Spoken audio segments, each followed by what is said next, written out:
Bom dia, meu nome é Tiago Cosmo, eu sou catequista da paróquia de Nossa Senhora, Rainha dos Apóstolos.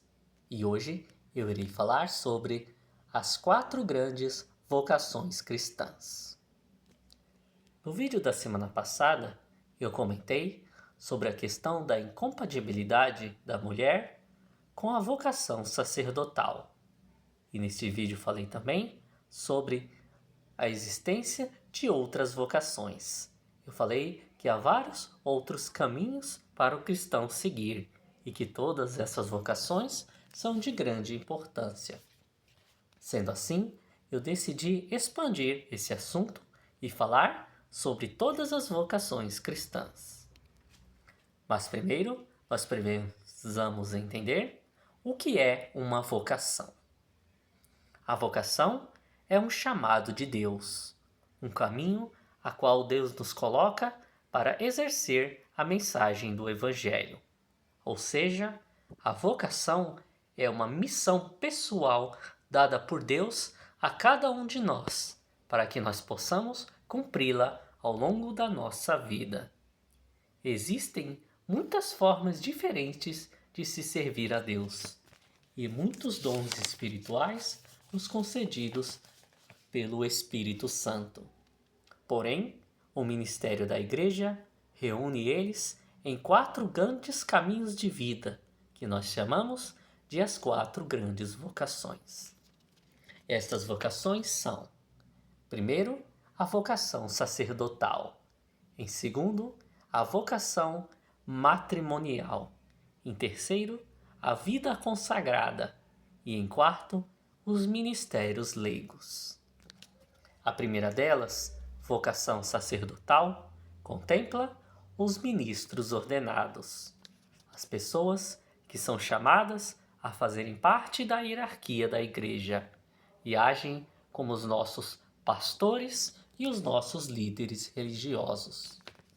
Exemplos dessa vocação são os diáconos permanentes, os padres, os bispos e os papas.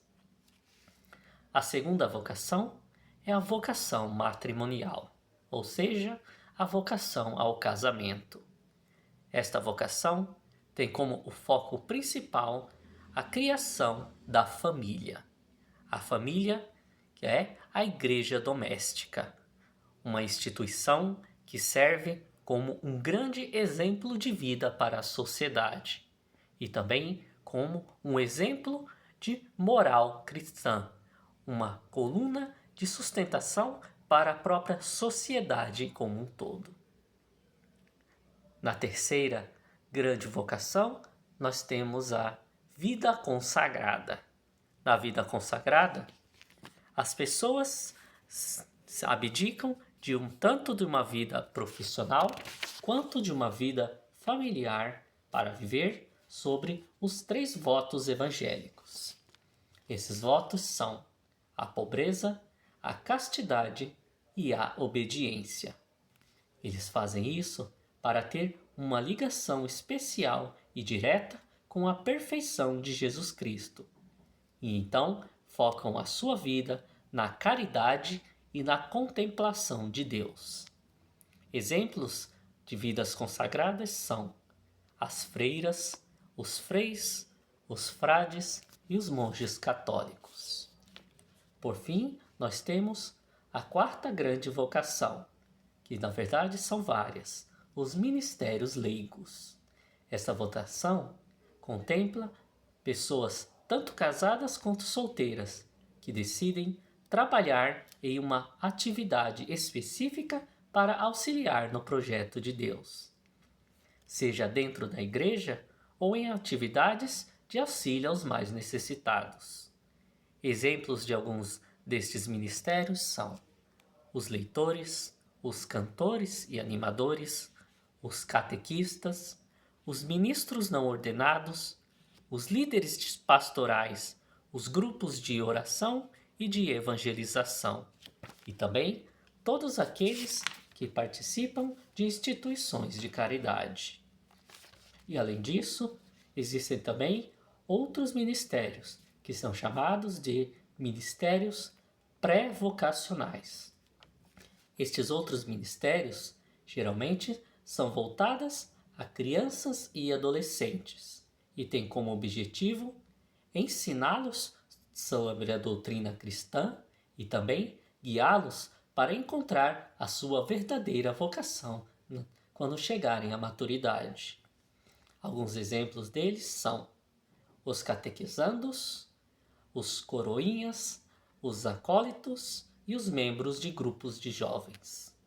Todas essas vocações são missões divinas, criadas e concedidas a nós pelo nosso Deus. E todas elas são de extrema importância para o funcionamento saudável e correto da nossa Santa Igreja. Pois a Igreja é como um corpo, o corpo místico de Cristo. E assim como um corpo humano, ele precisa de diferentes órgãos e membros para estar funcionando corretamente, assim também é a Santa Igreja. Ela precisa de todos os diferentes tipos de ministérios para funcionar de forma correta, santa e evangelizadora. Muito obrigado a todos, que Deus vos conceda os dons da sabedoria e do entendimento, e que Ele sempre vos abençoe. Em nome do Pai, do Filho e do Espírito Santo. Amém. Tenham um bom dia a todos.